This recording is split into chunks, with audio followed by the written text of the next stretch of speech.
Ngayon po ay araw ng mga nanay. Happy Mother's Day po sa lahat ng mga ilaw ng tahanan.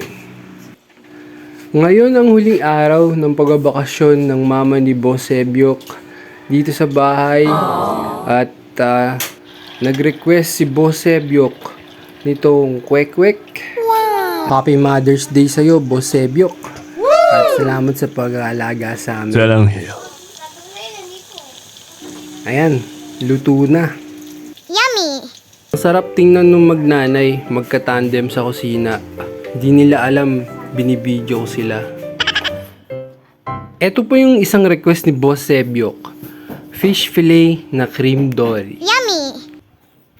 Isa din po ba kayo sa mga nanay na gumagamit ng galon ng ice cream?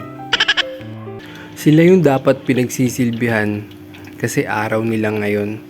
Pero sa halip, sila pa yung abala para mag-prepare tulad ng pang-araw-araw na ginagawa nila.